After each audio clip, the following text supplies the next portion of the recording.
Garrett returned to his normal routine, working at the same job, driving the same old Ranger pickup, and dressing and eating the same. Quite rapidly, the interest died down and life went on as before. Garrett did take a few more of his meals in the cafe, but that was no big deal. After all, several of the single people in town and a few of the married men ate there at least once a day. During his visits to the cafe, Garrett began flirting with Sarah, a waitress about 2 years younger than he was. He was finally able to convince her to go on a date with him. Garrett and Sarah went out Friday night and saw a movie, then came back to his place for a nightcap. The cafe was just closing when he and Sarah climbed his stairs. Several of her friends saw them and made the obligatory remarks. About 1 a.m. Garrett took Sarah home. He was somewhat upset, but not really surprised. Sarah had a reputation of being a prick tease, and she lived up to it very well. Damn the luck. He got something, but that was all.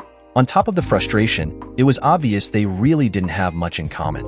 Garrett chalked the date up in the lose column and decided to move on. Saturday morning about 8:45 a.m., still tired, Garrett walked into the cafe for his coffee, breakfast, and gossip. The usual crew was there. A bunch of the local farmers and some of the other residents relaxing because it was a weekend or because they needed a break. Garrett saw Bill, Kathy, and Sally, Bill's wife and Kathy's mother, sitting at their usual table. He walked up and sat down as he normally did when they were there before he was. Kathy glared at him and didn't speak when Bill and Sally said good morning. Garrett said, "Good morning. Looks like it's going to be another hot one. Sure glad we're not working today. I'm not sure I could take it for long." Kathy pressed her lips together and glared at Garrett, then spat out, "Well, maybe if you weren't out screwing around until all hours of the morning you wouldn't be so tired." Garrett just looked at her and shook his head, then returned to his conversation with Bill. Sarah came up to the table, placed her hand on Garrett's shoulder and said, "Good morning, Garrett. I sure enjoyed last night. Coffee and what else?" Kathy snorted and murmured, "Yeah, I bet you enjoyed it a lot, bitch." Sally looked shocked and turned to Kathy. She said, "What did you just say, young lady?" Kathy looked unrepentant and said, "You heard me. Now can we just drop it? You know what? I think I've had enough. I'm going to walk home." She loudly pushed her chair back and left the cafe at a fast walk. As she let the door close, she used her hand to wipe her face as if she was wiping a tear from it. Garrett looked at Bill and said, "What was that all about?" Bill and Sally looked at each other before he sighed and said, "Garrett, if I have to tell you, then you're not nearly as smart as I thought you were." Garrett looked at Sally, who was staring at him. He shrugged his shoulders and took a sip of his coffee before he said, "Well, I guess I'm not as smart as you thought I was. I really have no idea why she's in such a mood today." His face turned red and he stammered, "Oh, it's a woman thing, huh?"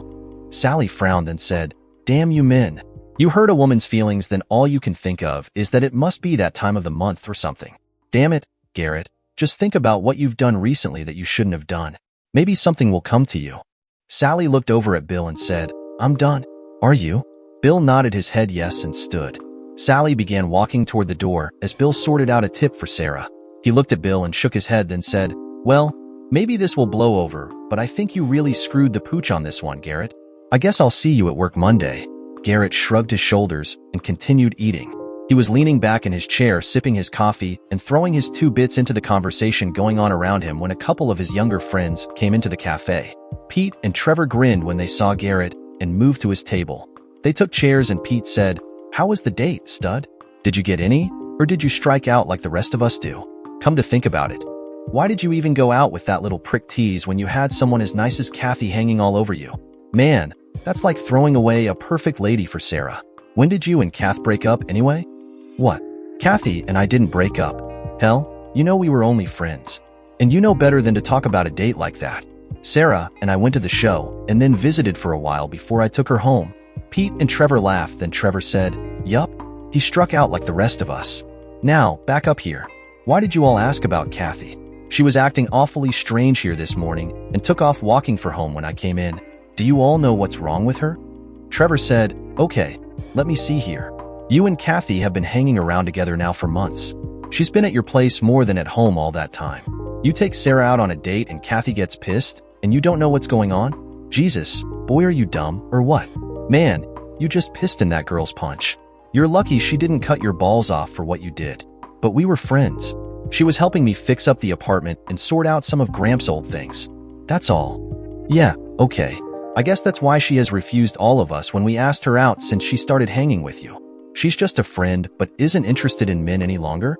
Man, I bet it sucks to be her right about now.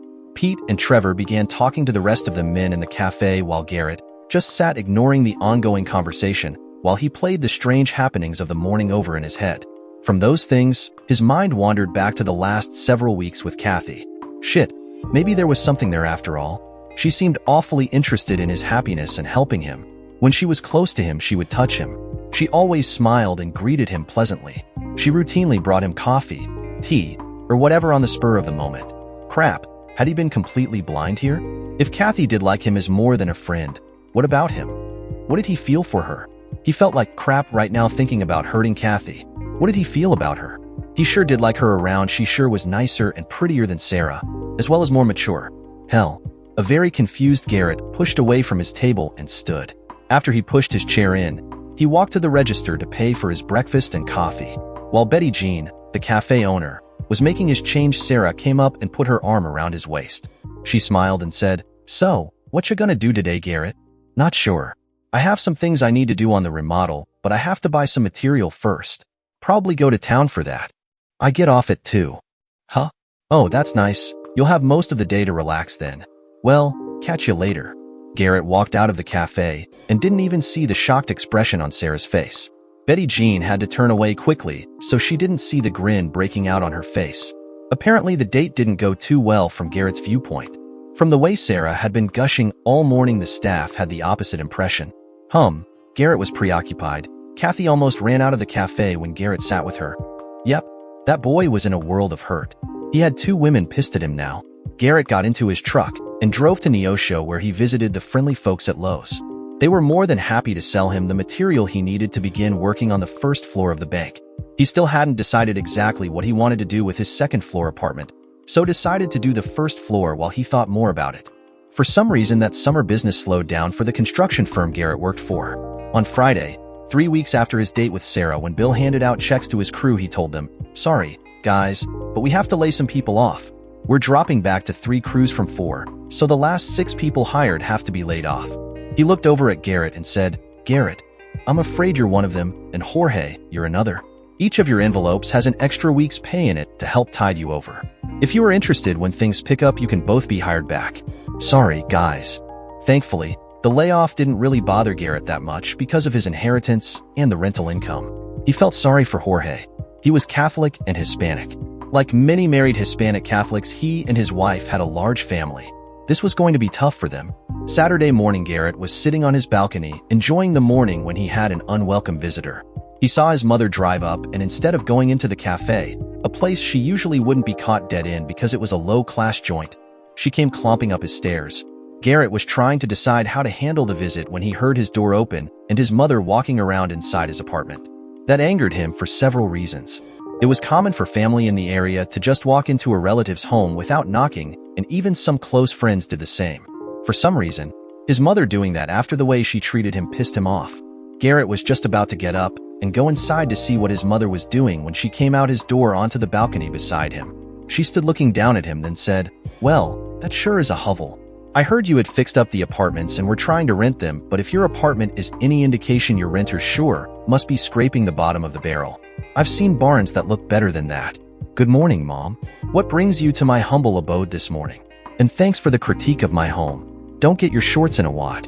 We still haven't received the rent you owe your sister, and we need money. I was hoping to get something from you today. Sorry, all tapped out. I was laid off yesterday. I think the money has been paid, though. If I remember right, the attorney said he would put the fair rental value into Bia's trust fund. Have you checked with him?" "No, I have not. You owe that money to us, not her trust fund, and I want it. Now, how much can you give me today?" "Nothing. I'll call Mr. Douglas Monday and check on it." His mother glared at him and said, "Oh, don't bother. I'm sure he'll tell you to let him handle it, and we both know what that'll entail. We'll just do without." His mother stomped away and down the stairs. She chirped her tires when she drove off. Garrett reverted to form. He had money to spend and no job. The fish were biting, so what was a guy to do? Damn straight. He went fishing. He went camping. He sat on his balcony. He went to the cafe and talked with his friends. From time to time, he even saw Kathy, but other than a good morning or a hi, they didn't talk. The summer ended and fall arrived. With nothing better to do, Garrett enrolled in college once again and attended class part of the time. More often than not, He could be found in the student union playing cards or pool, but he did attend enough and study enough to make what was once called a gentleman C. On New Year's Day, Garrett went to the cafe for coffee as usual. This time the discussion was loud and serious. There had been a party at the house of one of the property owners, Kathy, and her mother managed Property 4. It seems the property owner's son decided to get something from Kathy she wasn't willing to give him. She pushed him away and tried to run. He hit her several times in his anger. Some other guests heard the screams coming from a closed room and broke the door down in time to keep Kathy from being hurt worse than she was. Kathy was in the hospital and the a-hole that beat her was in jail. Instead of laughing with the other men when it was told that she kicked the a-hole in the balls, Garrett felt himself boiling in anger. After his breakfast, Garrett got into his truck and took off for the hospital. On his way in, he stopped in Walmart and purchased some flowers and a funny card for Kathy. He got to the hospital and entered the room to find Kathy laying in the bed and her mother sitting in a chair alongside her bed reading. Sally looked up when Garrett entered the room. Her eyes got large, then she grinned and got out of her chair. She said, "I'll just go down to the cafeteria for some coffee." Kathy saw Garrett when she turned to watch her mother leave. Her face was a mess. She was bruised badly and gasped when she tried to roll toward Garrett. She said, "Garrett, what are you doing here? I heard you were hurt and wanted to check on you." He sat the flowers on her small table and then moved to her side. He held her hand after she took the card and said, "Kathy, I'm sorry. I just didn't know how to fix things. I've missed you so much and now I've got you hurt." "What the hell are you talking about, Garrett? How do you think you got me hurt?" "Well, if I hadn't been such an ignorant fool, you might not have gone to that party with that a-hole. You know this isn't the first time he's done something like this. His dear daddy got him off before, like he probably will this time. If he walks again, I'll make the a-hole pay." Kathy tried to laugh, but stopped abruptly and grimaced in pain instead. She said, "Garrett, you goof. I suppose I should have said something, too. But I thought we had an understanding, and when you went on that date, I just couldn't face it. Kath, I never thought. She had been flirting with me like she does with all the other guys, and I asked her out like a lot of them do. Hell, I don't know why I kept on. It was sort of like a game, I guess. She turned me down a couple of times and I kept on. It was a hoot to flirt with her, but she's an airhead, Kathy. Hell, even before you got upset, I had decided it was a one and done kind of thing with Sarah. She's a fun flirt, but there's nothing there in her head. I kept thinking how I wished I was with you that night. In my defense, I never realized you thought we were anything but friends, and I didn't want to spoil that. Then I did." There were tears in Kathy's eyes. Her voice was breaking when she reached for Garrett again.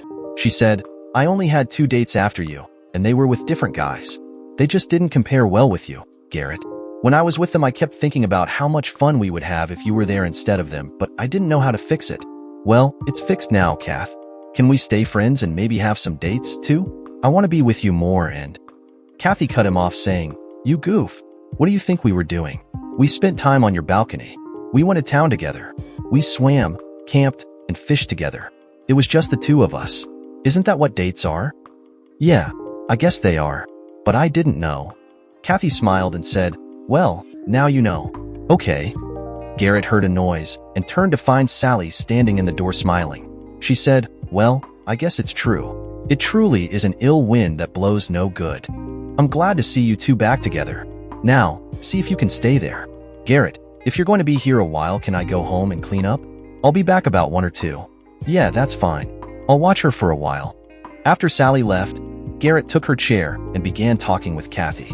They caught up on all the personal happenings, then addressed the other elephant in the room. She said, "Garrett, I'm so sorry Daddy had to lay you off. Have you found work yet?" "No, I haven't really been looking. I went ahead and enrolled in college again. I'm taking business courses and some construction and project management classes. I really like working with my hands, but I still don't know what I want to do when I finish. Except for the guard. I want to stay in for my 20 at least. I got promoted to sergeant last month, and the captain is trying to talk me into going to Officers Candidate School, OCS, when I finish college and get my degree. I only have 1 year left after this one. He says I have turned my act around, and he thinks I would make a good officer. Do you like the guard that much? What if they call you up again? Instead of becoming an officer, have you thought about staying in construction? Or maybe you could purchase and do property rentals, or both. You know, I got my real estate license, so I could work in Mom's office, and I see so many houses and other buildings that are worth the money. You could buy a house from time to time and fix it up, then flip it. Yeah, I suppose I could do construction or rentals, but I don't know if I want to do that. It's a shame so many of the houses in town are still empty. Some of them are past fixing up, I'm afraid, and they wouldn't sell for much if they were in good repair. I'm afraid the old town is dead and just doesn't know it. It's a little too far to the jobs for a bedroom community, and there's nothing local to keep people living there. They all move to where the jobs are, or, after they get old, they move to town so they can be near family or healthcare. I really think I will go for OCS and stick with the guard. I can keep working part-time and do the guard and live okay. Gramps left me enough to get by on. Is that all you want? To get by? I can live with the guard if that is what you really want to do, but we need more than that. You know, even if you didn't do something in our town, you could do it elsewhere. I'll think about it, Kath. I do like messing with remodels and building, and I could set my own hours if I only worked on my own projects. I kinda like that. After Kathy got out of the hospital, she and Garrett became an acknowledged couple. They were inseparable like they had been in the past before his ill-advised date with Sarah. 3 months later, Jeffrey Goddard, Kathy's attacker, went to trial. This time Daddy's money didn't get him completely off, but it helped. He was sentenced to 3 months in county and forced to go to an alcohol detox hospital to dry out. Neither Kathy nor Garrett was completely happy with the sentence, but at least he was sentenced this time. On April 1st, Kathy came up to Garrett's place about her normal time, right after she got off work, and bounced across the balcony to plop down on his lap. After their hello kiss, she said, "Garrett, I heard a great rumor." Hell, it's more than a rumor. You know the White Oak cabinet shop burned about a month ago over in Neosho? Well, they just signed a contract to buy the old Eagle Pitcher plant up on the hill here in town. They're going to equip it and build cabinets there. They'll move all their production down here. They have 43 employees now and plan to hire at least 7 to 10 more. Some of the employees were living in company-owned apartments that were damaged so much in the fire they were condemned. I bet we could rent some of them houses here in town if we had some ready to go. That sounds good, but we don't have the houses, and I bet those folks already have another rental. Well, yeah, I'm sure they do, but they won't want to drive 22 miles one way every workday when they can drive a mile or even walk to work in nice weather. I really think you should buy those 4 houses we were talking about here in town and do a quick renovation so you can rent them. I don't know. I suppose it wouldn't hurt to think about it. Now, what do you want to do today? Go look at the houses some more. Besides that, how about we go to town for a while and get a pizza? While they were eating their pizza, Kathy made a face and said, "This place used to be so good. Heck, I can make a better pizza than they've served the last several times I've been here. And their salad bar has gone to pot, too." Yeah, you're right. That pizza you make is awesome. We should have just stayed home and made pizza there. Well, that wouldn't have worked. I know we don't have the ingredients, and I bet you don't either. No, you're right. Well, if you're done, let's get on down the road. I need to make another stop before we go back home. They got into Garrett's old Ranger and drove down to the mall. They walked almost the entire distance around the mall interior, then Garrett guided Kathy into a jewelry store. A clerk came up to them and asked if she could help them. Garrett said, "Yes, I'm Garrett Mans. They were sizing a ring for me." "Of course, sir. Let me check to see if it's ready." When the woman left, Kathy turned to Garrett and said, "What are you getting a ring for, Garrett? You don't wear jewelry." "No, I don't, but it's not for me. I was sort of hoping you would wear it. It's an engagement ring, and I was hoping you would marry me and—" Garrett Mans, that is about the lamest proposal I've ever heard of. Is that the best you can do? Oh, well, never mind. I'm sure it is, knowing you. I shouldn't, but yes, I'll marry you. Now, let's see that ring. The smiling clerk was standing beside them when Kathy stopped talking. She looked at Kathy and said, "I have to agree with you, honey. Are you sure you want to marry someone that takes you for granted like he just did?" "Oh, yes. You have no idea. Now let me see my ring. Oh, it's gorgeous." She slipped it on her finger and jumped to hug Garrett. Soon a happy couple was headed out of the mall. Kathy was leaning against Garrett, head on his shoulder and her arm wrapped around his waist. Every so often she would raise her finger to look at her ring. That night, for the first time in their relationship, Kathy did not go home after a date. Nuff said.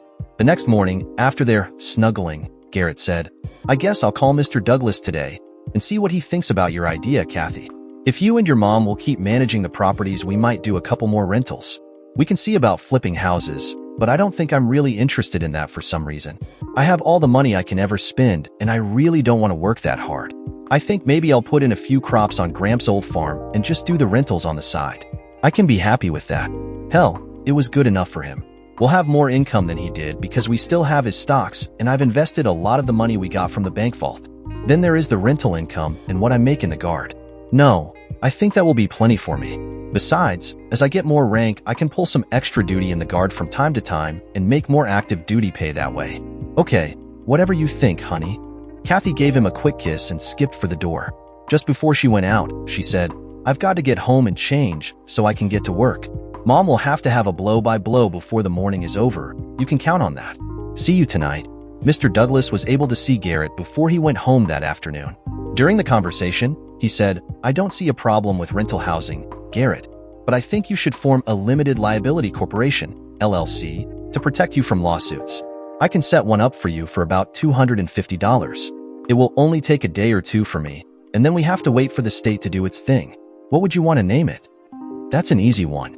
We'll call it GCAM Properties, LLC. When he got home that evening, Kathy was waiting on him. Before he even sat down, she said, well, what did he say? He doesn't think it's a bad idea. He did say we should form a LLC to protect us from lawsuits. He's taking care of that. We can go ahead and buy those houses. Do the paperwork as GCAM Properties, LLC. Oh, and I really don't want anyone to know I'm involved in the ownership if we can help it. They'll see me working on the buildings and will think I'm just a maintenance man or something. I don't want Mom sniffing around if I can help it. If she or B smell money, they'll be there. It took Garrett all summer to renovate the first two houses. They were smaller, about 1,200 to 1,400 square feet, and rented as single-family houses. The other two were two-story square houses that he intended to turn into duplexes, one up and one downstairs apartment in each. They would take more work, but would have about 1,200 square feet in each unit when he was done. To his surprise, he actually rented the two single-family houses before the renovation was complete. They rented for $900 per month each. He only had to pay $93,275 for all four houses. Renovation costs for the two already complete were an additional $27,000, and he expected to spend another $40,000 on the other two houses. It looked as if he would make a return on his investment in the neighborhood of $3,300 per month, or 24.75% a year before expenses. Taxes, insurance, maintenance, and so forth would lower that somewhat, but he had no idea how much at this time. Kathy said, historically, about 24% of the gross rental went to expenses. For the next year, Garrett stayed busy renovating the houses, then his apartment and the bank. He did take time out for a wedding in June, but the honeymoon only lasted a week before he and Kathy were back home working on their dream. They did take time to fish and lay around the farm on the riverbank. After the houses were completed, Kathy and her mom managed the rentals as they did with the apartments in the bank. They still had not decided what to do with the downstairs of the bank building. With the vault in it, they decided it really should be some type of office, so that is how they renovated it. So far, no one wanted to rent it for an office, however. Off and on for the last 2 years, Betty Jean would moan and groan about being tired of running the cafe. She was 63 and wanted to retire. Her husband was retired, and she wanted to spend more time with him. One morning when they dropped in for coffee, Garrett and Kathy saw two new signs in the window. One said, "Going out of business, closing for good December 31st. The other said, "For sale." After they finished their coffee, they were talking with Betty Jean as they paid their check. Kathy said, "I can't believe you're really going to close. We'll miss you so much. What are you going to do now?" "I really don't know, but it's time. I do know we're going to spend the cold months in Florida. I just hope we have the money to do our retirement right. We won't be extravagant, but we do want to have some fun before we die." "Well, I don't blame you there. What are you asking for the business?" "We really weren't sure, but we thought we'd try to get $170,000. Kathy looked shocked as Garrett felt. She gasped and said, "Oh, Betty Jean, I know you have a pretty good breakfast and lunch trade, but don't you think that's too high? We know that's a lot of money, but we almost have to get that to come out even and pay the realtor's fees after we list it." "What? I don't understand. What is the rental on the building, and how much longer do you have on the contract? That must be a hell of a penalty." "Oh no, honey. We don't rent the building. Well, we do, but we own both these buildings and rent the apartments upstairs like Garrett does the bank. We bought them back when Lynn sold out. Remember when we remodeled? We bought them just before we began the remodel job." "Oh, I'm sorry, I didn't know. I think the 170 is still a little steep, but not so bad now. We know it's steep, but we wanted to give ourselves some wiggle room to negotiate on the contract." That evening, Garrett watched as Kathy worked on her computer. He could tell she was working on some kind of spreadsheet, but had no idea what, exactly, she was doing. She moved back and forth between several spreadsheets in their Quicken program while working. Finally, she looked up at Garrett and said, "Honey, I think we need to buy the buildings from Betty Jean and her husband. If we have to pay the asking price, our gross rentals will be almost 19% for the 4 apartments and the empty store building between the bank and cafe, assuming the apartments rent for $400 a month each, and we get $1,000 for the store. If we can get the buildings for $150,000, and the same rent, we'll gross almost 20.5%. I know that's not as much as we get on the houses, but we don't have as much in the houses. We never considered our labor as a cost in them, and we are buying buildings in perfect shape here. I don't care. We can do that if you want. Lord knows we have the money. Same deal as before though. You and your mom have to manage them, and I'll keep on doing the maintenance, and no one knows we own them. What about the cafe? You didn't mention it in the rent projections. I bet if you added it in, you could get about the same return as for the houses and apartments we own now.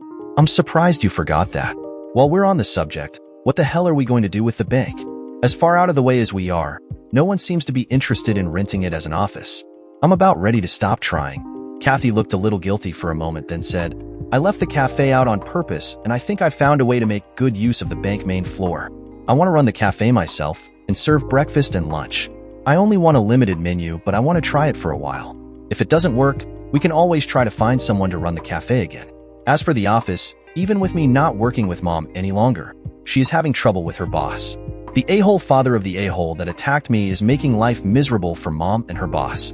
He is threatening to pull his houses from their management firm again because he doesn't want mom working on them. I thought mom could open a real estate office and management firm in the old bank. I know we don't have the market here for her to make much, but she wants to slow down and retire partly, so that would be a good deal for her. I think she would manage our properties for the rent if you would agree. I also thought we could cut a door between the cafe and the building next door so I could open a small grocery store. I think we could sell some items, and it could also act as a resource for the cafe too. We could purchase our cafe items through the store. Garrett shrugged and said, I don't have a problem with your mom using the bank for her office, and I sure like the free management services. I'm not too sure about the cafe and store though. Even closing the cafe after the lunch rush, you were looking at a 10-hour day minimum, and the store would just extend that. You would have to open the cafe at 6 a.m., 7 at the latest, and you couldn't close earlier than 1:30 or 2 p.m. The store should really open early and close no later than 6 p.m. You really should operate all 7 days a week too. When would we have time to ourselves if you did that? I thought of that. Hopefully, we could keep some of Betty Jean's help. I know Doris handles the cafe when Betty Jean is out. Maybe she would stay and do that for me. I also don't intend to have as varied menu as they have now. I want to do the traditional breakfast like now, but for lunch I only want burgers, fries, a few sandwiches, and in winter soup every day.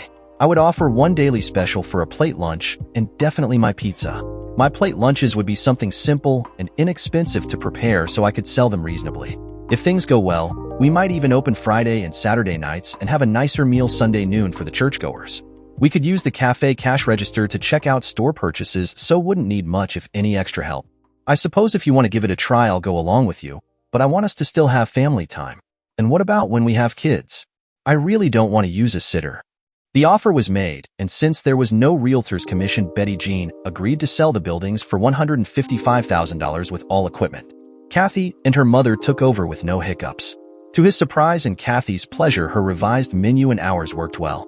In fact, her business actually picked up for breakfast and lunch, compared to Betty Jean's. There were a couple people that grumbled about not being able to get supper, but that passed. Her profit numbers were actually better than Betty Jean's because they didn't have the extra labor costs for the normally light afternoon trade, and the costs associated with supper, which never sold well. The small store was profitable from the first, but the profits were small. A family would have trouble living on the actual profits from the cafe and store combined. One morning, Garrett was sitting in the cafe visiting and having coffee with the regulars when Pete and Trevor came in again. After they ordered and joined the conversation, Trevor turned to Garrett and asked, Hey, what's this I hear about Bitchy be getting married? Don't know, Garrett said. I haven't seen or talked to her or mom in months. Who's the unlucky man? Only one of the richest a-holes in Neosho. She's marrying into real money. She is. I heard she's marrying Jeffrey Godfrey. They're having a June wedding and everything. They've already dozed your grandpa's house down and are building a monster mansion in its place. You're gonna be neighbors, looks like. Kathy heard part of the conversation and said, Oh, no. Does she know what he's like? She turned to Garrett and said, We have to warn her. I don't know if she does or not, but us warning her won't do a bit of good. I suggest we get a copy of the article from his court dates for when he beat you and give it to her. I suspect it won't make any difference. You know he has a real line when he's trying to get something, especially from a woman.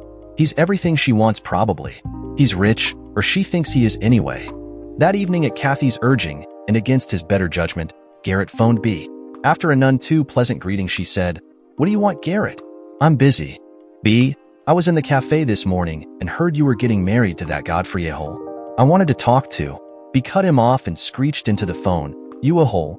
He said you would probably try to spread rumors about him and break us up. You're just jealous of his money and position in life. He's the kindest, sweetest man around and everyone is so down on him it's not funny. Yes, I'm marrying him and there's nothing you or anyone else can do to stop it." She cut the connection after saying that. Garrett's phone had been on speaker so Kathy heard everything. He looked at her and said, "Well, I tried. Let's forget it." Garrett kept track of the construction on BA's place as he drove past when he went to his land. The coffee shop rumors were right on. The house was not only a monster, but the money they spent on the entry gates and landscaping was out of sight. Unsurprisingly, Garrett was not invited to the wedding. He did read about it in the local paper. It was billed as the largest such event in the last 10 years in the small town of Neosho. The happy couple would honeymoon for a month touring Europe, then make their home in the country outside Neosho, residing in a new house the groom's father gave them for a wedding present. Life went on for Garrett and Kathy, much as before except she was busier. Money was rolling in and Garrett had very little to do to earn it. Every day saw him ensconced in a chair at the coffee shop for morning coffee, breakfast, and most days lunch. Locals wondered how someone that worked part-time as a maintenance man and farmed such a small acreage could afford to eat out all the time. Most decided Kathy was feeding him for free since they were married and all. He was the talk of the town, with most saying he was just like his grandfather. He farmed the little acreage and spent most of his time hunting, fishing, or screwing off. Yep, a true ne'er-do-well for sure, even if he was a nice guy. Over the course of the summer and next winter, Beatrice would occasionally drive through town or stop at the post office.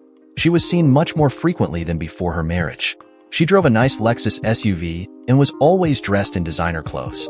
Shortly after Christmas, her visits declined slightly, and a time or two, her makeup didn't completely hide what looked like bruises on her face and arms.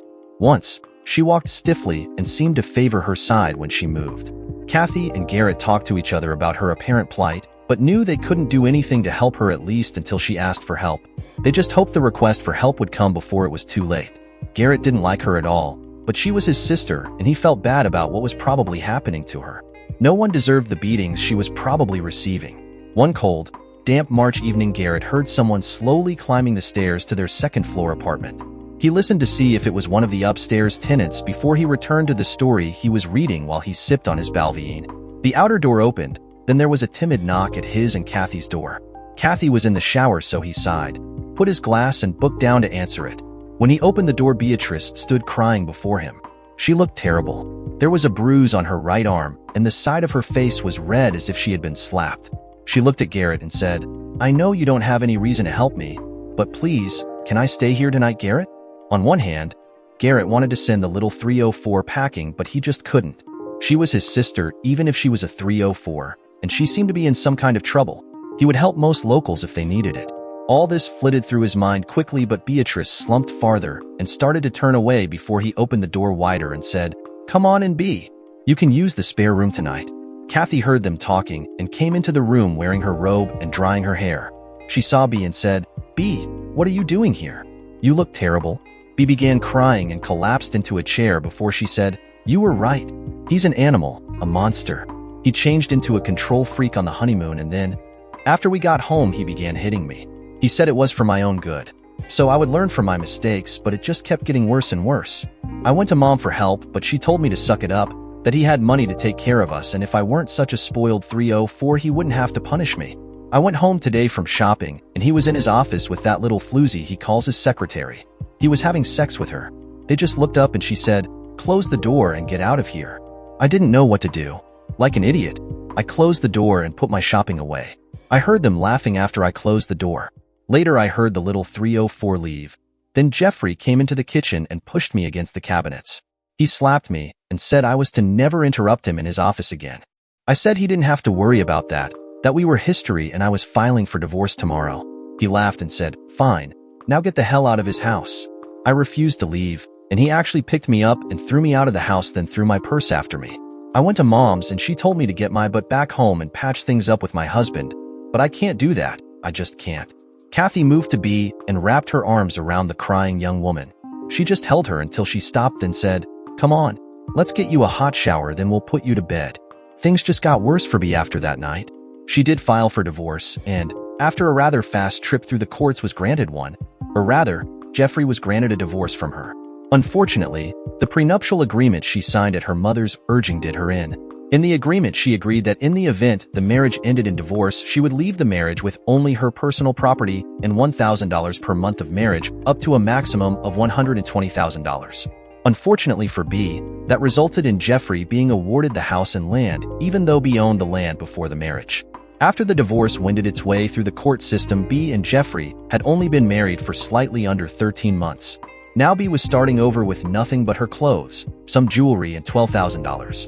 She had argued over the missing $1,000 but didn't receive it because the wording in the prenup said, should the marriage end in divorce at any time, the wife is entitled to $1,000 for each full month. The marriage existed up to a maximum of $120,000.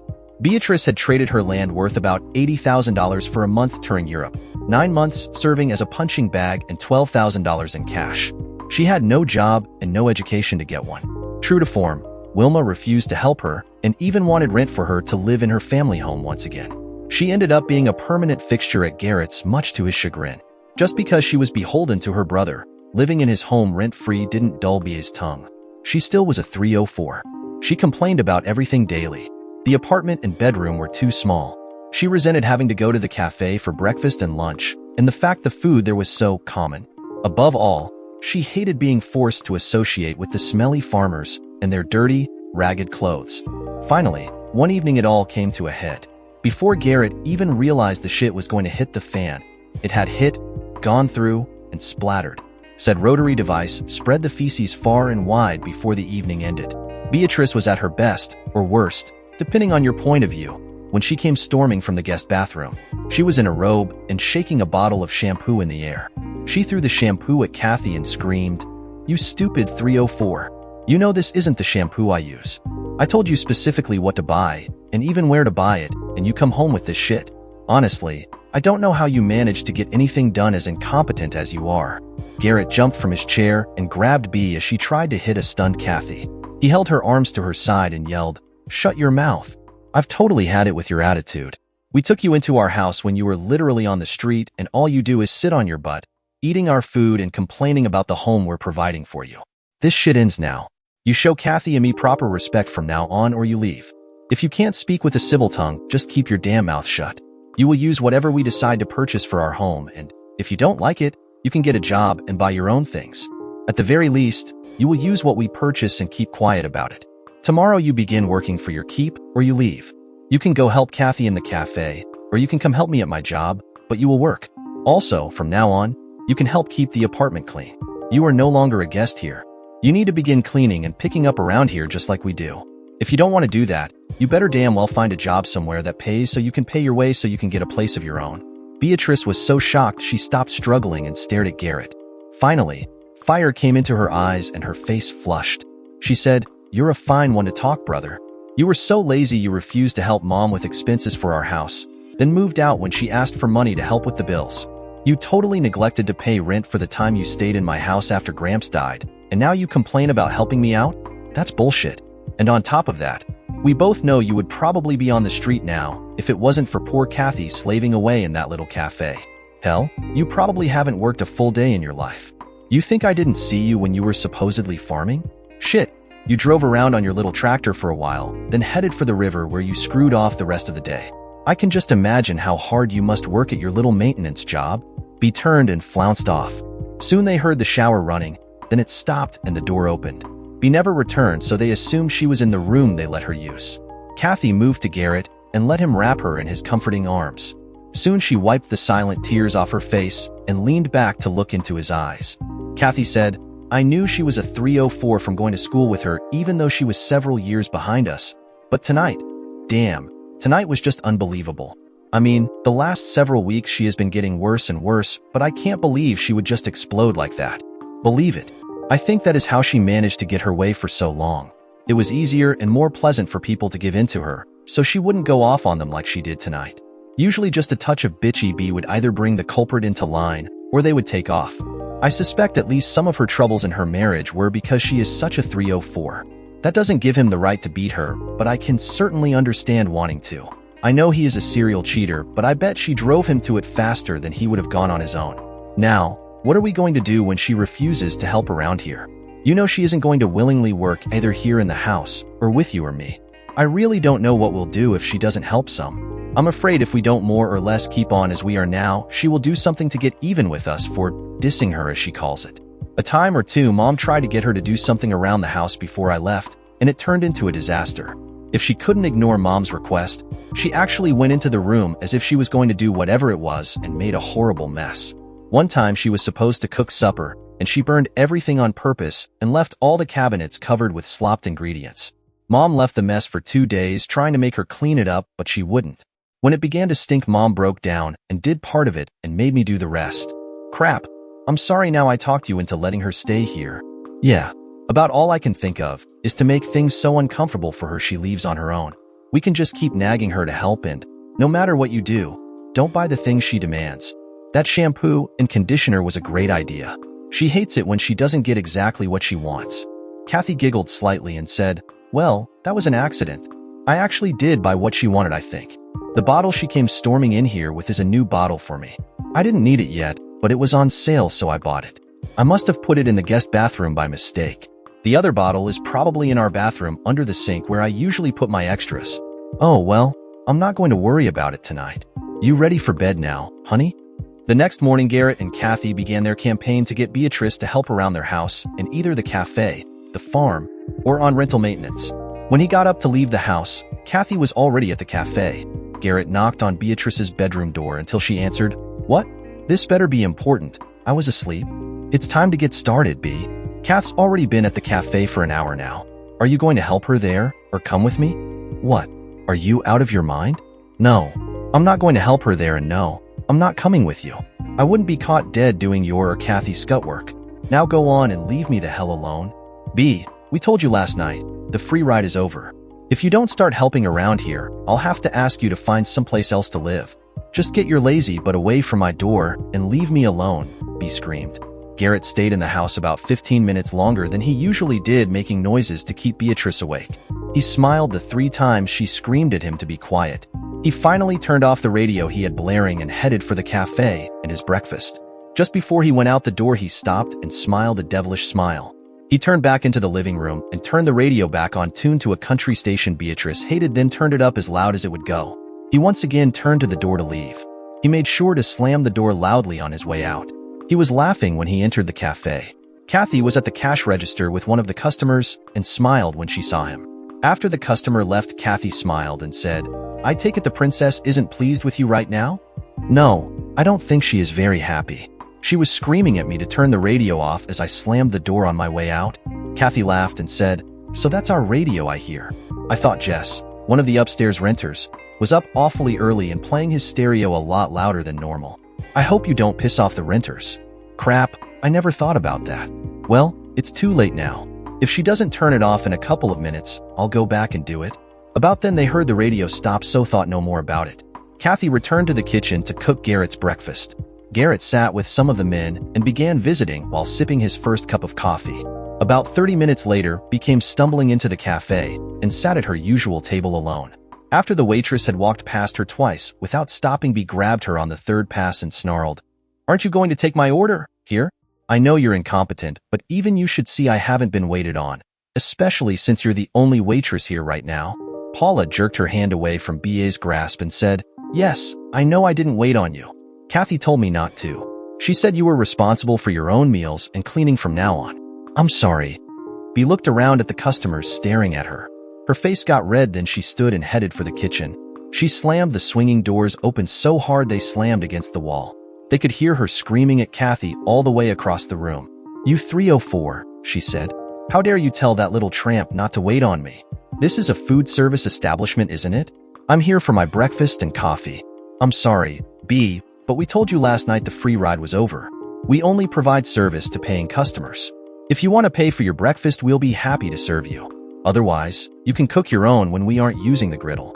When you finish, you can bus your own table too if you aren't a paying customer." After that, you can either go back upstairs and clean the house and do the laundry, or help clean the kitchen down here and set up for lunch. We wait on paying customers, and until you live somewhere else and come in here as a paying customer, my staff is done waiting on you hand and foot." A seething bee stormed from the kitchen. As she left, she muttered, "Not bloody likely." On the way out of the cafe, she grabbed a cup full of coffee and one of the packaged snack cakes they sold, not paying for either. For the next few minutes, Garrett and Kathy could hear her stomping around upstairs. Then it got quiet once again. When Garrett left for work, he noticed BEA's car was gone. Garrett repaired a couple of things in 2 rentals, then went to the farm to catch up on some work there. He came back to the cafe for lunch, and then went upstairs to the apartment for the afternoon. When he got there, he found Bea had picked up the radio and torn the plug from the wall, then thrown the radio into the wall. The radio was broken and sheetrock damaged where it hit. Garrett sighed and spent most of the rest of the afternoon repairing the hole in the sheetrock. After the hole was patched, he sat on the balcony with Kathy. Neither of them saw Bea the entire day. Just before dusk, they fixed some sandwiches and took off for the farm and the old fishing hole where they fished, drank some beer, and relaxed until after dark. While Garrett and Kathy were at the river, he pulled her to him and said, "I'm sorry I have to leave you with the 304. If I had known this was coming down, I would have told the guard I couldn't go to OCS.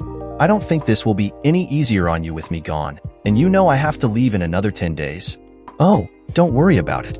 I can manage. I don't know what I'll do with her, but I can get by somehow. You worked hard for your chance to be an officer, and you deserve this. Just go and do the best you can, and don't worry about us." When Garrett and Kathy returned home, Bea still was not there. They talked for a few minutes, then showered and went to bed. About 3 a.m., a very drunk Bea slammed the apartment door open and loudly stumbled across the building to her bedroom. The next morning, once again, Garrett made sure Bea was well awake before he left the apartment. This time, the sleep-disheveled Bea slammed her bedroom door open and pushed Garrett away. She snarled, "Listen, a-hole. I told you yesterday there was no bloody way I would do your scut work. Now get your butt away from my door and let me sleep." Garrett almost gagged from the stench of her breath. She smelled like a brewery.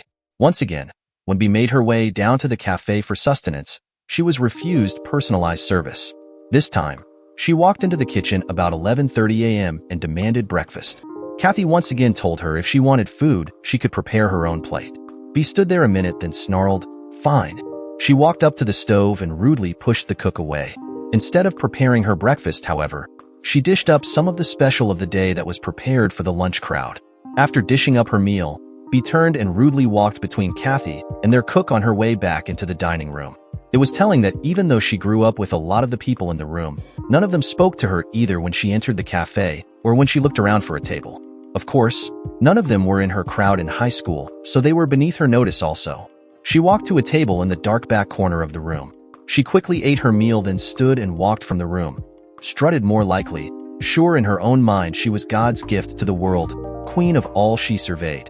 She never bothered to clean up her lunch mess, just left the dirty dishes on the table for the waitress to take care of. That night and the next 2 were repeats of the night before.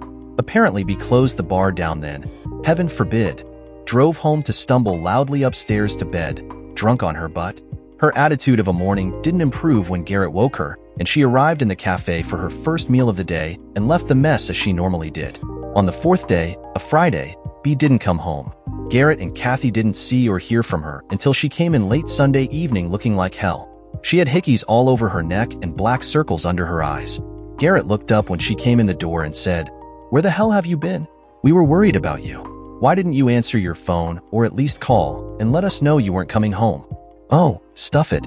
I'm free white and well over 21. I can come and go as I please and do what I please. I was out with friends and we made a weekend of it. Now live with it. I'm going to bed. I'm beat." Garrett felt his temper surge. He glared at Bea and said, "That's enough. I want you out of this house tomorrow. I'm tired of paying all your bills and getting no help, consideration, or respect from you. You are even worse now about cleaning up after yourself than you were before we had our first talk." Bea smirked and said, "I'm not the maid. I don't clean or bus tables or do other menial work. Find me a meaningful job with good pay and I'll work. Until then, just stuff your damn attitude, dude." Bea turned and went into her bedroom. Soon she came out, showered, and returned to the bedroom where the door closed and the light went off. The next morning, as usual, Garrett woke Bea before he left. After Bea had her brunch and went wherever she had been going, Garrett and Kathy went upstairs and packed all Bea belongings into bags and boxes.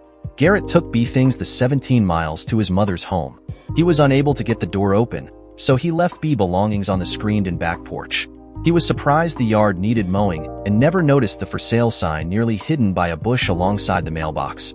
When he got back to Stella, Garrett replaced the door lock to their apartment, so he couldn't come in whenever she got back from wherever she was. When he left, he taped a note to her on the door telling her all her belongings were at their mother's home and she could stay there for a while. Once again, just before 3 a.m., Bea staggered up the stairs from her night of revelry. This time the door didn't open for her. She finally saw the note on the door and pulled it off to read. After she read the note, she began banging on the door and yelling for Garrett. Finally, Garrett got out of bed and walked to the door. He didn't open it, but spoke to Bea through it. He said, "Bea, we gave you every chance to help and stay here. You refused to help in any way and were rude to Kathy, our help, and me. I warned you repeatedly if you didn't help and quit being such a 3-0, for you would have to find somewhere else to live. Now go on. I took all your things to Mom's today. You can freeload on her for a while." Bullshit. There's no way you could drive over 450 miles with my things and be back here in your bed. Now let me in so I can go to sleep. I'm tired. What do you mean?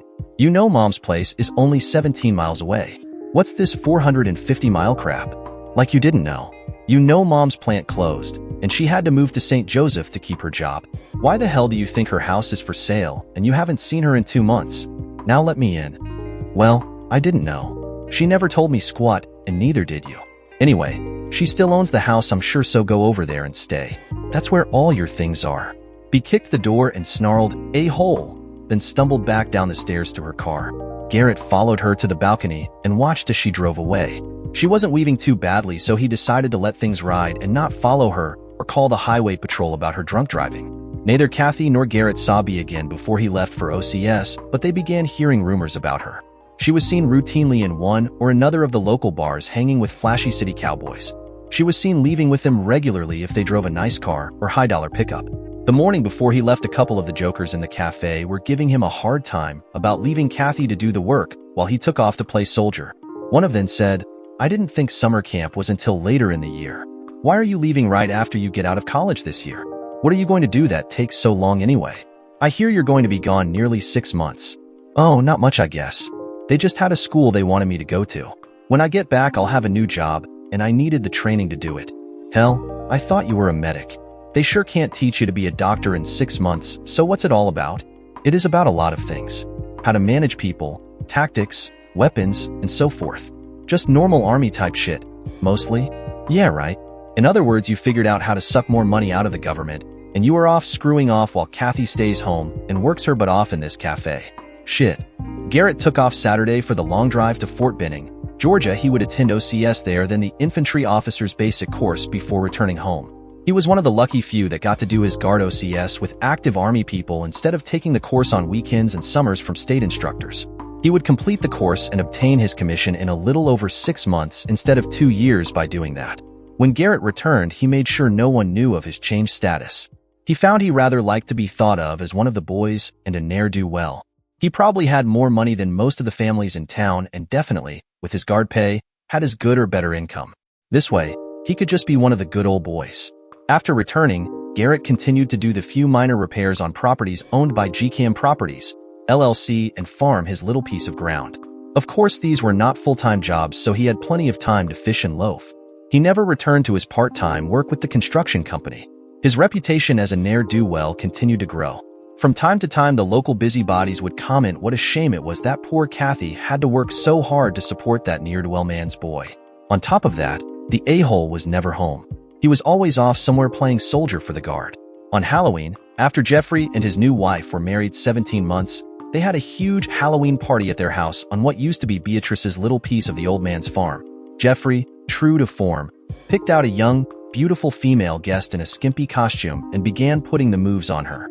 Penny, his current wife, became angry and jealous at his actions and let him know. As they became more and more drunk, the argument became more vocal and less circumspect. Finally, Jeffrey had all he could take and pushed Penny, then slapped her.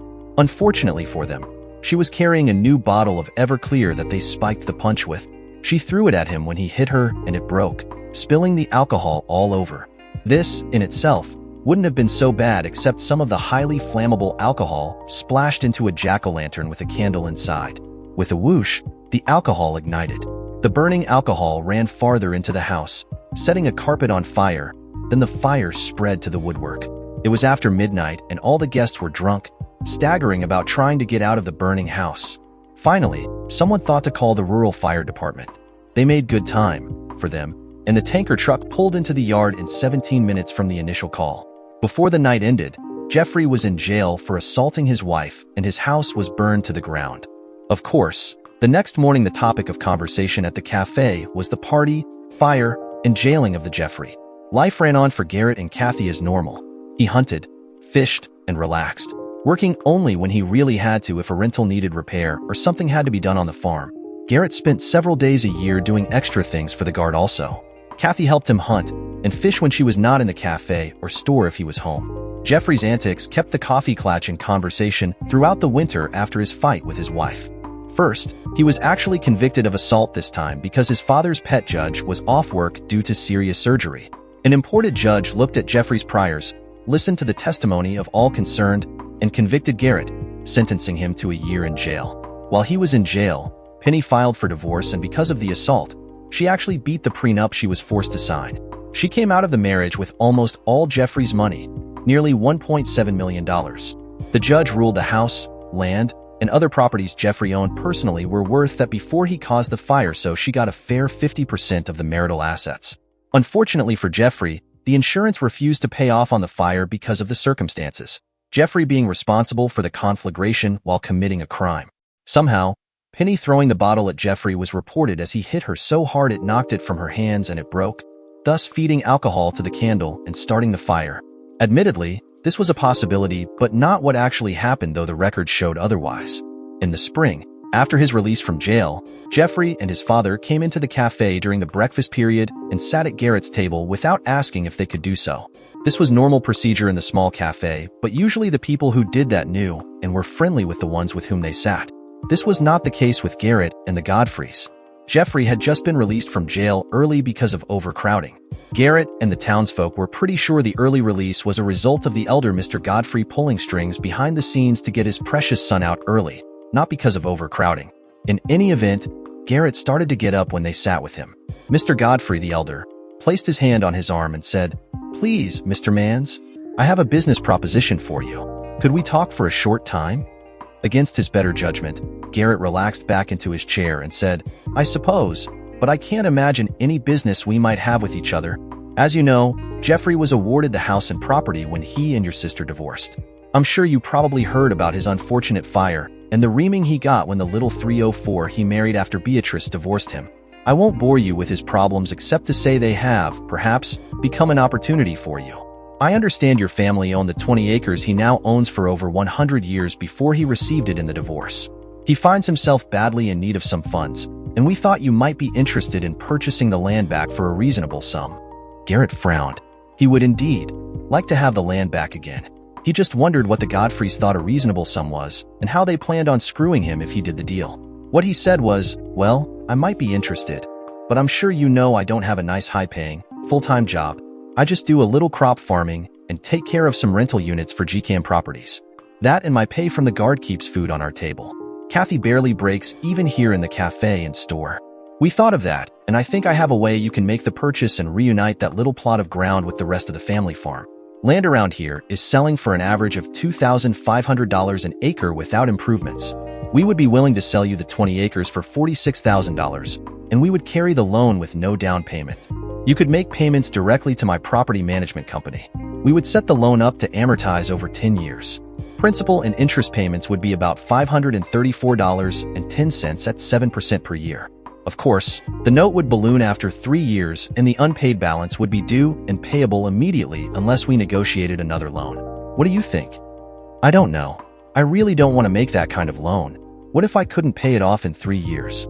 The elder Mr. Godfrey smiled and said, "Oh, nothing earth-shaking.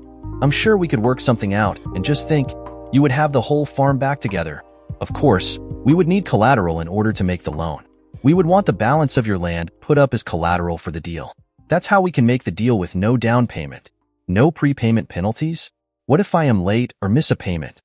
Godfrey elder laughed and said, "Heck, we're neighbors. A day or two late is no big deal, and if you miss a payment, you just have to pay a little penalty and make it up as soon as you can. and there would be no problem with paying off the loan early. If you can come up with that kind of money, we'll be glad to take it." Both of the Godfrey men laughed after he said that and smirked at Garrett. "This really sounds too good to be true, but I would like to have the old place altogether. Let me talk to Kathy." "Hold on just a minute, would you?" Both the Godfreys smiled, and Godfrey, Sr. said, "By all means, talk to the little woman. If you can't make a decision without her input, I understand completely. Not all men are able to transact business without permission." "I understand." Garrett felt a surge of anger at the insinuation but smiled and said, "Thank you. I won't be long." Garrett went into the kitchen and quickly told Kathy what the Godfreys were offering. He said, "I would really like to have the land all back together, and I can use the extra cropland too. Besides, I think this is a chance to stick it to those a-holes. I'll get them to write into the contract that we can prepay the note. Then, instead of letting them carry the note on the place, we will give them a check when the deal closes. That'll screw them out of the interest and the land. I think this is an attempt for them to steal the rest of the farm because they don't have any idea we have money. They think I'll default on the payments because I only work part-time, and then they will have the rest of the old farm. Sounds good to me, honey. If you want to do it, go for it. How will we get it into GKM with the rest, though?" "Hell, we'll just buy the land, then do another quick claim deed and deed it over to GKM. It will cost a little more but shouldn't raise any real questions. Hell, in fact, when we pay him with a cashier's check, we'll tell him I resold it to GKM for a quick, large profit. You know I've been wanting a new truck.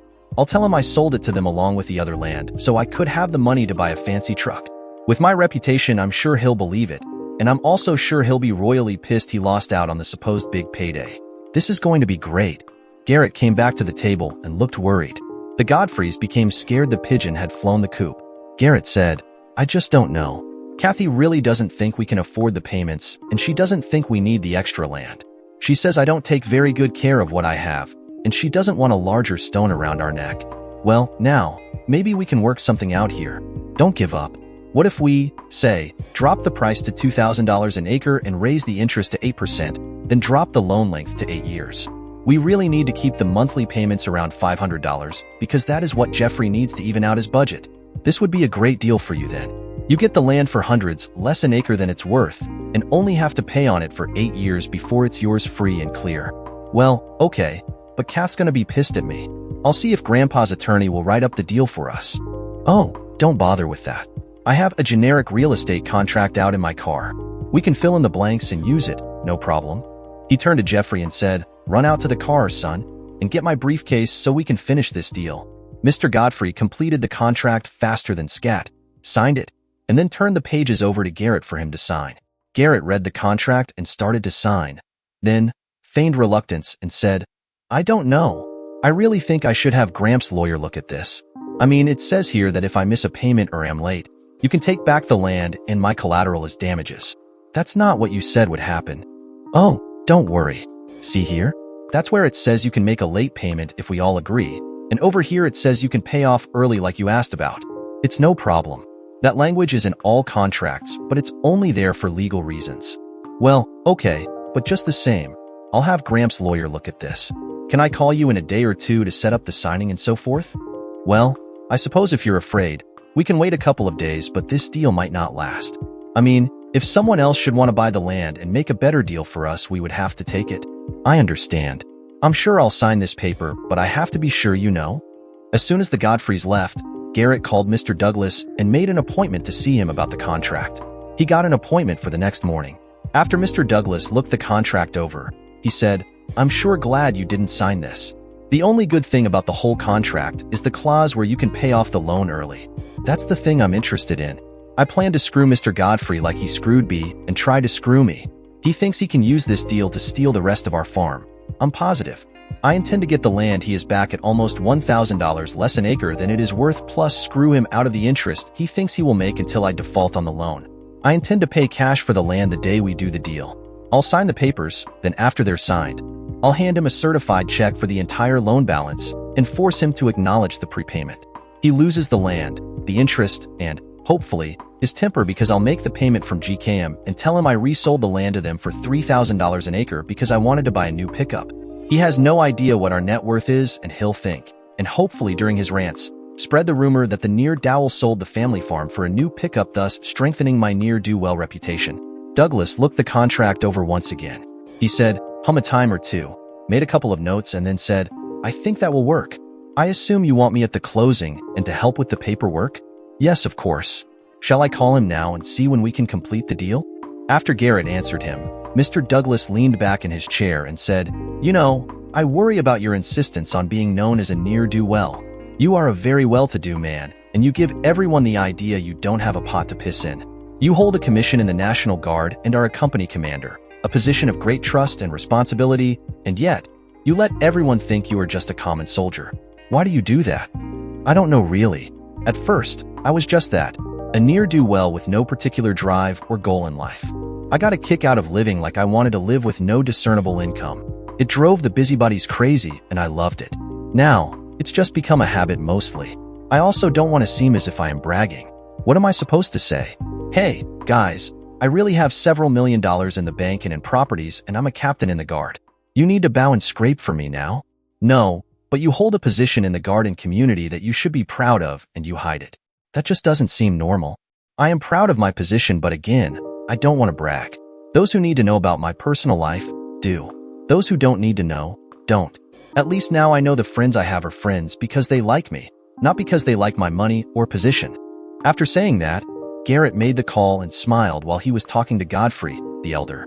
Garrett said, "Mr. Godfrey, my lawyer says this is a really bad contract for me, but if I insist on signing it, he can't keep me from it. I really, really want that land, so I'm going to do this. He did say the deal said, just what you told me it did, so we'll do it. That's why I'm calling. Can we sign the papers at my lawyer's office tomorrow?" "Well now, I can't get away from the office tomorrow, but if you just wanted to come by here and sign the papers, we can do that. I do a lot of my contracts right here in my office." Garrett looked over at Mr. Douglas, and he nodded his head yes. Garrett said, "Okay, Mr. Godfrey. We'll be there about 10 in the morning. Is that okay?" "Great. We'll see you then." Garrett heard Godfrey laughing before the phone completely disconnected. The next morning went as Garrett hoped it would. He, Kathy, and Mr. Douglas entered the Godfrey's offices just before 10 a.m. They were ushered into Godfrey's office where he and Jeffrey were waiting with smiles on their faces. They did frown slightly when they saw Mr. Douglas, but couldn't say anything. Before anything else transpired, Mr. Douglas pulled a recorder from his briefcase, turned it on, and said, "It is the policy of my office to record all our meetings so we can each be sure of exactly what is said and agreed to. Is it okay with you for us to record this meeting in closing?" "Well, that's, not our normal procedure here. I'm afraid that really is non-negotiable, sir. I must insist." "Oh, okay," Godfrey, Sr. said with ill grace. "If you feel you have to." Mr. Douglas set the recorder on the table beside him and pulled the contract from his briefcase and handed it to Godfrey Sr. He said, "I have advised my client that this contract is extremely one-sided in your favor and that he shouldn't sign it, but he insisted on doing so. I am here only to facilitate the arrangement. So, if you would please review this contract, which I am told you completed to verify there have been no changes, we can complete our business here." Fine. Just let me look this over." Yes, this is the contract I filled out for Mr. Manns a couple of days ago. I see it still has my signature on it. So if Mr. and Mrs. Manns will sign, we can finish the deal. Well, there is one small detail.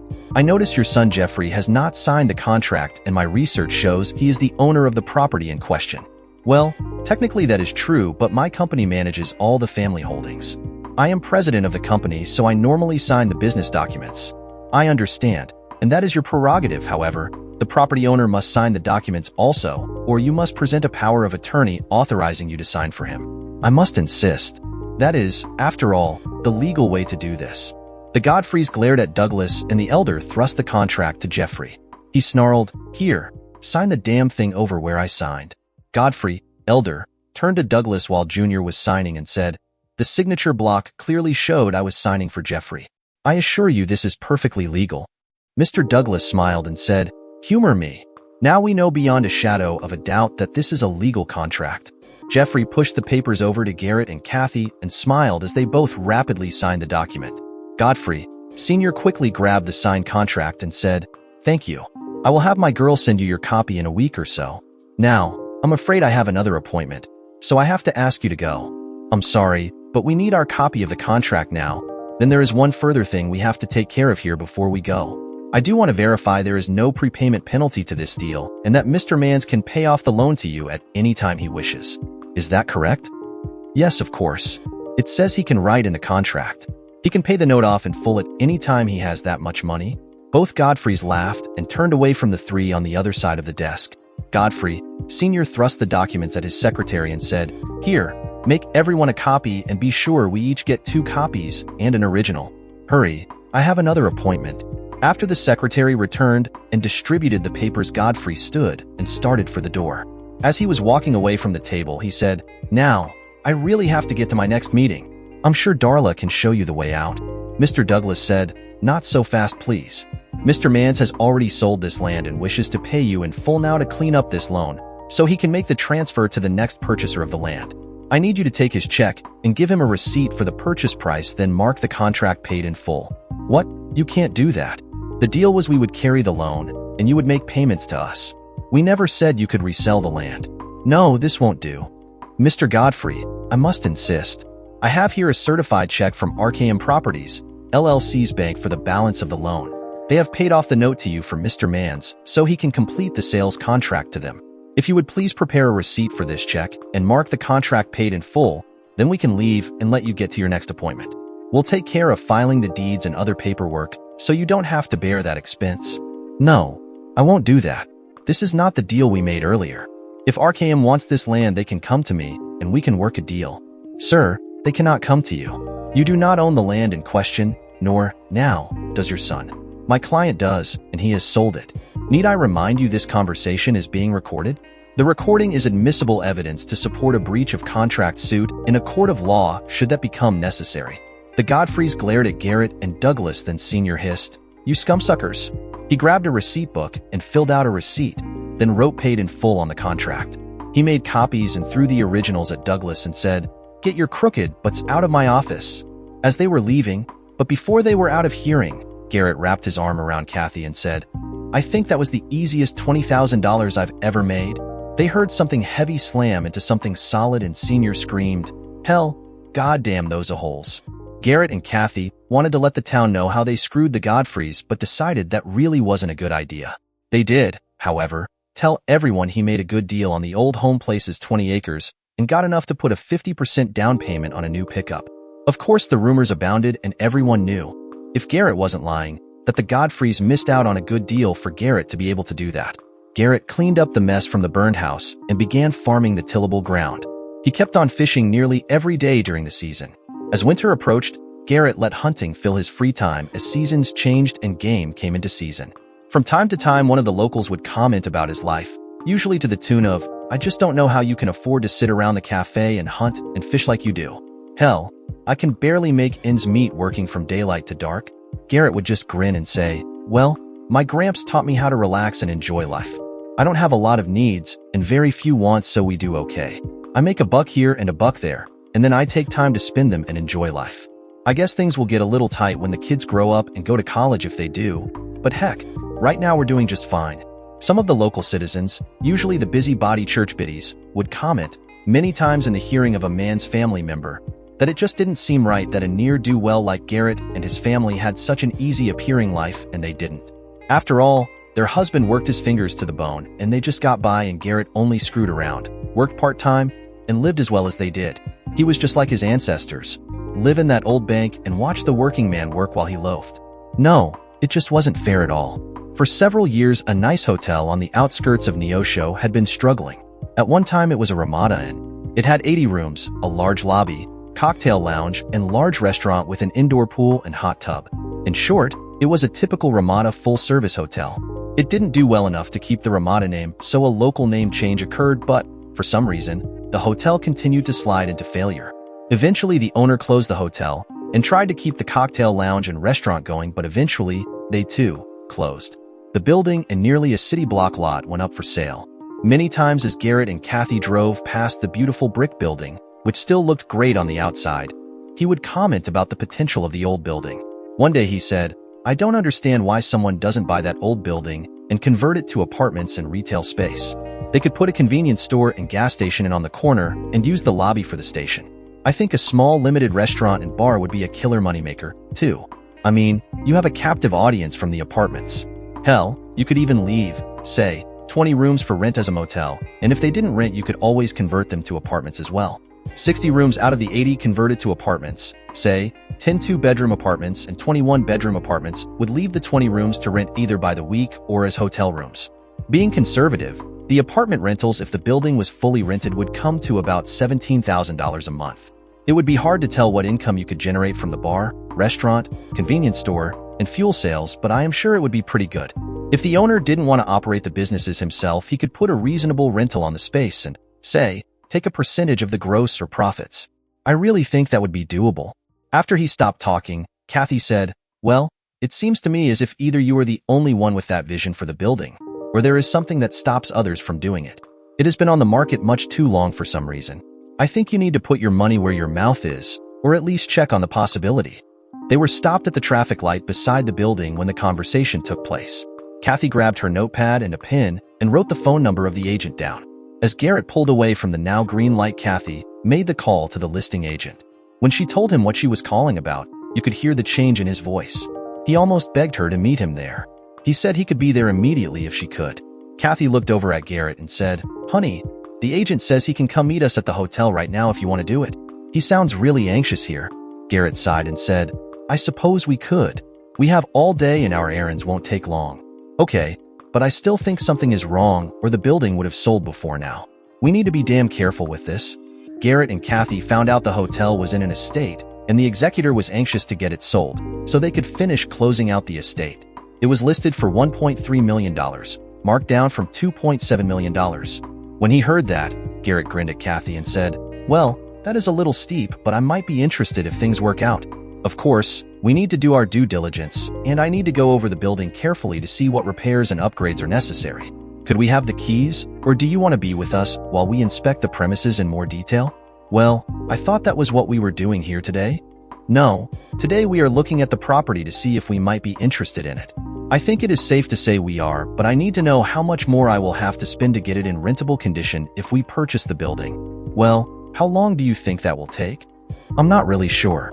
I think I can have my inspection completed in 3 or 4 days if I have access to the building." "Oh, I can't spend that much time here with you. I'm sorry, but that just isn't possible." "Well then, I suggest you find someone to stay with us during the inspection, let us in unsupervised, or we will have to pass on the deal. I sure don't want to buy a pig in a poke here. I have no idea what condition things are in if I can't give the building a thorough inspection. I am exceedingly reluctant to make any kind of offer until I know the condition of the building. Of course, any offer would be contingent on the seller presenting a clear title and either repairing serious defects or making a cash allowance for them. What would it take for you to make an offer right now? My seller is really interested in selling this building. As I stated earlier, this building is in an estate and must be sold so the executor can close out the estate. The seller is extremely motivated. Let my wife and I talk for a few minutes and we'll see. I'm not promising anything. You do realize we are just inspecting the premises for our employer?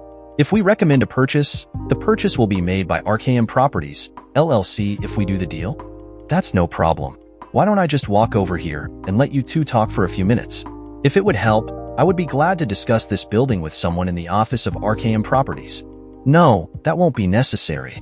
We have authority to negotiate and sign contracts for the business." Kathy watched the agent walk off, then turned to Garrett. She said, "What's on your mind? You surely aren't thinking about making an offer until we look in every room and see what condition they are in. We don't even know if the heating and air work or the condition of the roof or anything. All we know right now is the public areas of the building aren't trashed." "Well, we know a little more than that. I walked into the restrooms near the bar and cafe, and they're pretty run down. They'll need a complete makeover. The decor of the restaurant and bar is pitiful, as is the lobby. The pool area has an unfinished plain concrete floor with painted cinder block walls. I don't see any evidence of roof leaks in the public areas. I think we need to make an ultra-low ball offer. Then if it's refused, we threaten to walk away again if we can't get in to do an in-depth inspection." "Okay, you're the boss here. What number were you thinking?" "Oh, I thought I would hit him with $500,000 if they refuse and counter. I will go as high as 3/4. Kathy laughed and said, "You a hole. We could completely strip the interior at that price and come out ahead. Go for it." When the agent saw the couple walking toward him, he smiled and said, "Well, shall I put in the offer at the asking price? I assure you that the building is a steal at that price. You couldn't build this building back for less than about $4 million.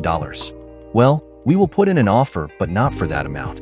Since you won't take the time to let us inspect the building fully and in detail, we are only willing to pay $500,000. Put that in an offer with possession at closing, and we will give it a whirl. Of course, we will need a title search to be sure we get clear title and so forth as normal.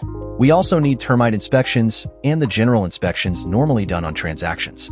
You can get with Kathy here for the exact wording on the contract. She is an agent for another agency, so knows about that part of the business. The agent's face fell and his smile disappeared when he heard the offering price and that he would be dealing with another real estate agent. He gamely pulled his papers from his briefcase and began filling them out though. As he did so, he said, "I really don't think the executor will take this offer. It's almost insulting. In fact, I have to tell you I will advise him not to accept." Well, you will both do what you have to do, but need I remind you this property has been on the market now for 3 years? I'll wager we are the first people to make an offer of any kind in that time. After the papers were signed, Garrett and Kathy continued running their errands, and the agent went to get a reply to their offer. 2 days later, Garrett received a phone call from the agent. After the normal pleasantries, he said, "Mr. Mans, the executor agrees with me on the price you offered for the motel. He refused it, but he did make a counter-offer. He will let the place go for $1 million even." "Nope, not gonna happen.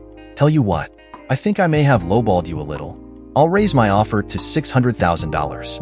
The agent spluttered a little, then said, "That just won't do. I'm sorry we couldn't do business." "Yeah, me too. Tell your principal if he wants to be reasonable, my offer will stand until I receive a signed refusal, or for 3 weeks. The next Monday, Garrett received another phone call from the agent. This time he was so obsequious it almost made Garrett's skin crawl. The agent said, "Mr. Mans, congratulations. You have purchased a motel if you will agree to just a small price increase. The executor says he will take $675,999 for the building and lot, as is. Can you do that for us, please, sir?" Garrett didn't even think before he said, "Okay, done deal. I assume you will bring the completed contract to our business offices so we can sign it and give you some earnest money?" "Yes, sir. I can be there in about an hour if that is convenient." It took over 2 months for the deal to close on the motel. After that time, Garrett spent another month going over every space in it, making notes of things he needed to do to the building. Unfortunately, this building was in a municipality that had zoning regulations and building codes, so he had to follow them. All work had to be done by certified, licensed craftsmen and approved by building inspectors. Thankfully, Garrett had all the necessary licenses for construction, plumbing, and electrical, so he could do the work himself. The plan was to renovate a floor at a time. They would rent it for reduced rates until the construction was finished, then raise rents to the final amount. It took Garrett 13 months to have the first apartments ready to rent on the second floor. Of course, he also had the pool area renovated and the pool and spa filled so the tenants could use them. The common area was renovated also. The bar and restaurant were blocked off and left as they were for the time being. He next began work on the bottom floor, again taking almost a year to get it completed.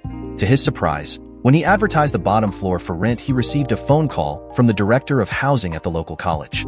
They wanted to rent the entire floor and use it for dormitory overflow. They offered the going rate for the rooms and a 3-year contract if Garrett would agree. He and Kathy jumped on the offer. Now all they had to do was get permission to install gas pumps and open the convenience store, then finish the bar and restaurant. Those tasks became very important now that they had all the apartments rented. They hoped the college students would spend big bucks in the 3 small businesses if they got them open. They even agreed to use one of the smaller offices as a study room and lounge for the students. It took Garrett another 6 months and way too much money to get those 3 tasks completed, but he did so. The bar was the first business opened. It was a moneymaker from the start. The convenience store and gas station was more or less a break-even proposition, and the restaurant only contributed about $1,000 a month to the bottom line. They decided to keep the 3 businesses open for at least a 2-year period unless they started losing money rapidly to see if business improved. Shortly after the building was completed, 2 things happened that were to have a direct impact on Garrett's future career. They obtained a contract to rent out the meeting rooms in the hotel to a political party to use for meetings.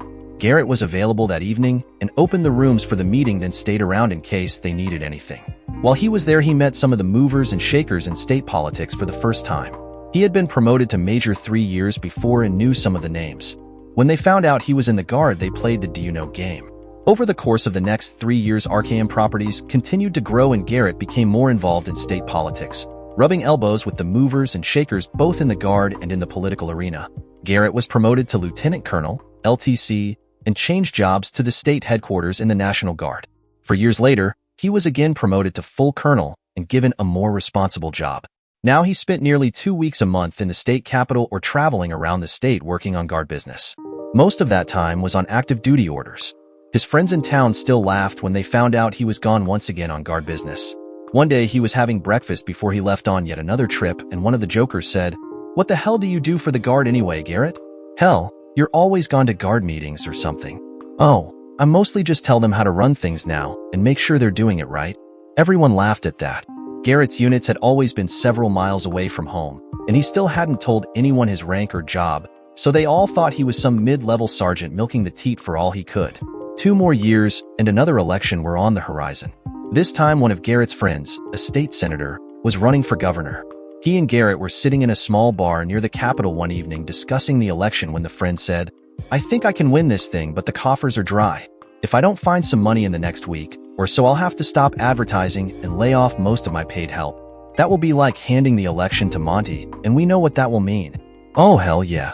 That a-hole hates me. I crossed him several years back when he tried to get his nephew a cushy job in headquarters he wasn't qualified for. He's been after me ever since. I'd probably have to retire if he gets elected. Discounting that, he would wreck the state. All his cronies and their pork barrel politics would bankrupt it. We're teetering on the edge now. What would it take for you to go on like you are?" Cedric snorted and said, "You mean besides a miracle? I'm going through about $25,000 a week now. It's still 3 weeks until the election, and I should be increasing the advertising to blitz him. That, at a minimum, would require me to double my weekly expenditures. So, if I'm hearing you right, you need at least $150,000 more to last until the election. I might be able to help with that, but I don't know a damn thing about the election laws and contributions. If I can find you the money, can your staff work it so we don't get into trouble?" "Well, hell yeah. That's what they're for. But where the hell would you find that kind of money?" "Well, I have a few dollars stashed, but I can get more from RKM Properties." RKM Properties? How the hell can you get anything from them? I didn't know you traveled in those circles." Garrett looked around and lowered his voice before he said, "What I'm about to tell you is confidential. My family and I have worked extremely hard for years to keep this a secret. When I'm not here on guard business or on the farm, I do maintenance for RKM. I used to do it all, but now the business is so big they hire several maintenance men full-time. My wife and her mother work in the office and management part-time." Cedric cut in with a snort and said, "Oh, come on, Garrett. We're friends, but now you tell me your civilian job is as a maintenance man for RKM, and you think you can get them to turn loose of that kind of money? I'm almost insulted. What makes you think they'll even talk to you about a donation, much less give me one?" Garrett became angry with his friend and almost stood and walked away in his anger. At the last moment, he remembered what was at stake and clenched his jaws. He took some deep breaths and got himself partly under control before he replied, "Yes, I think I can get them to cut you a check. If you would keep your damn mouth shut for a minute, maybe I can explain." Cedric's face turned 2 shades of deep red when Garrett talked to him like that. His eyes glinted, and he stared daggers at Garrett. He said, "Garrett, we're friends, and that's all that's saving your butt right now. No one talks to me like that. No one. You're on thin ice here now. I think we both better just leave before one of us says something that ends our friendship." Garrett looked at Cedric a moment, then said, "Listen, give me a minute here and stay off your high horse. Like I started to say, my family and I don't trust just anyone with what I'm about to tell you, but yes, I know I can get RKM to cut a check for $150,000 if we can do it legally." Cedric looked at Garrett. The man was so confident it surprised him, but that came with the bird on each of his shoulders. He decided to give him the benefit of the doubt and hear what Garrett had to say. He took a deep breath and said, "Okay, how are you going to do that?" Garrett smiled and said, "I own RKM. They usually do what I tell them to do." "What? You own RKM? You own the largest property management company in Southwest Missouri? I thought you just said you were one of the maintenance men?" He frowned and continued, "How did you manage that?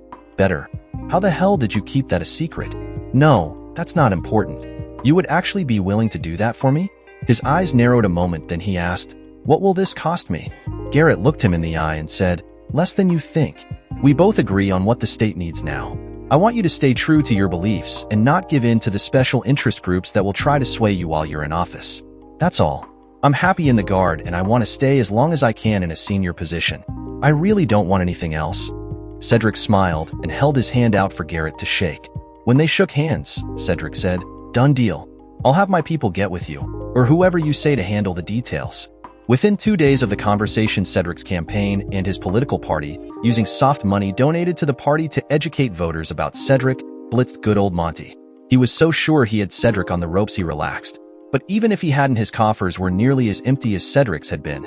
He couldn't keep up with the spending and lost momentum.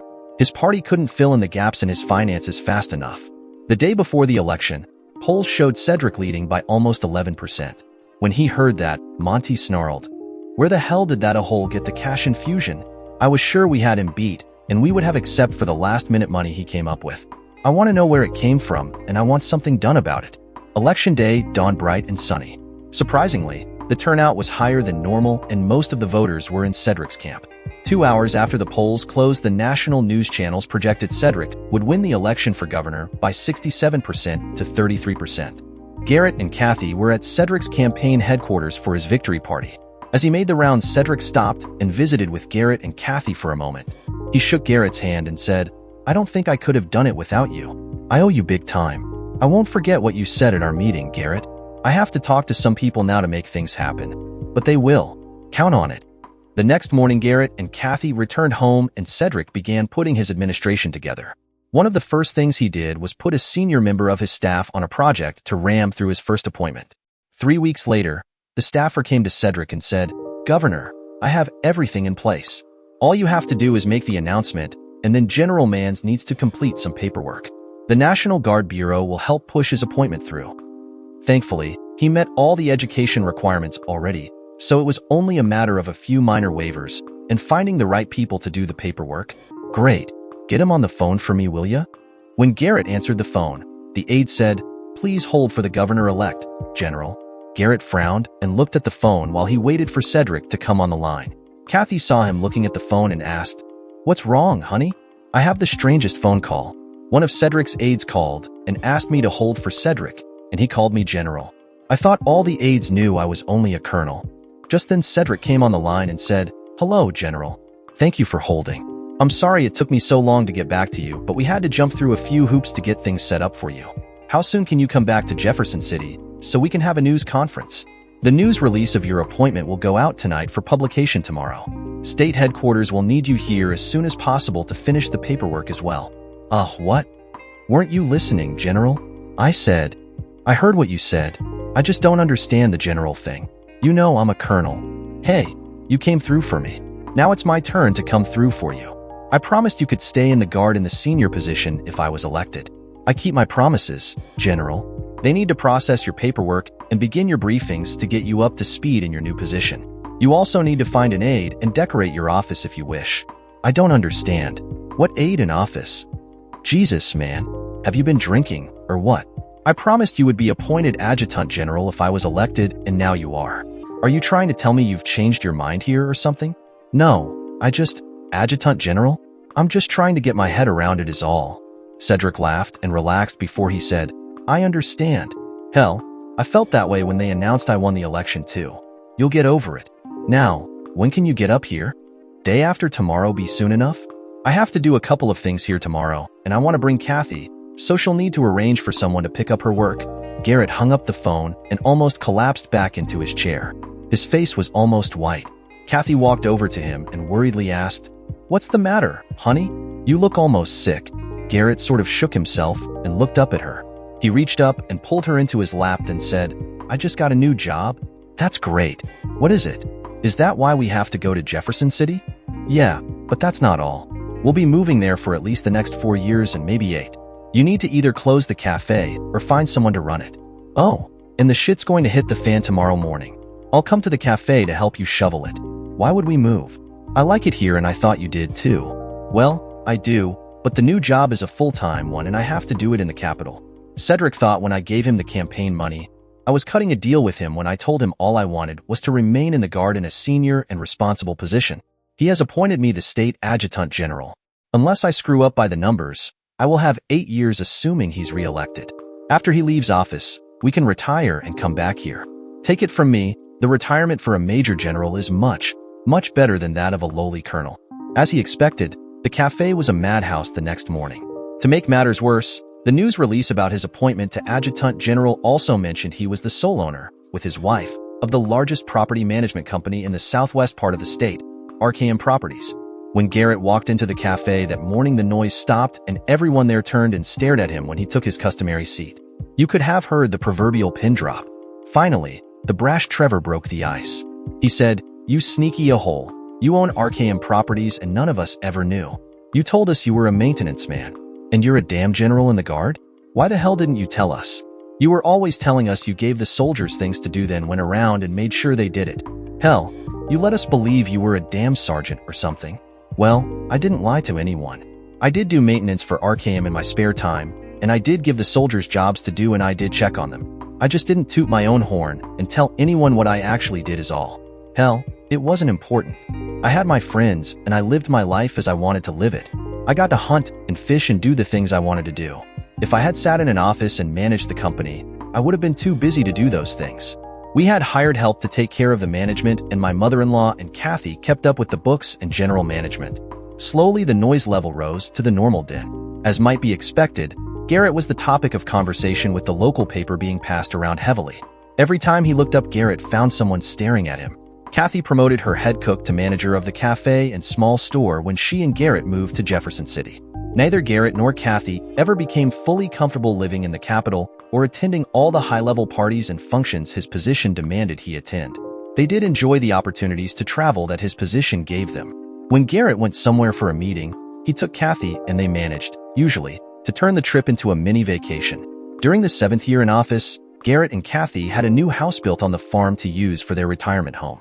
When the governor left office, Garrett let it be known he was retiring and they needed to find a new adjutant general. One of the first things Garrett did when he retired and returned home was purchase a new John boat to use for fishing. As soon as the fishing season opened, he and Kathy could be found putt-putting up and down the river, fishing and enjoying their twilight years. Both their children followed Garrett into the Guard and were working in the business for a civilian job. Many times, they too could be found fishing and lying around on the riverbank. It appeared as if Garrett had raised another generation of ne'er-do-wells.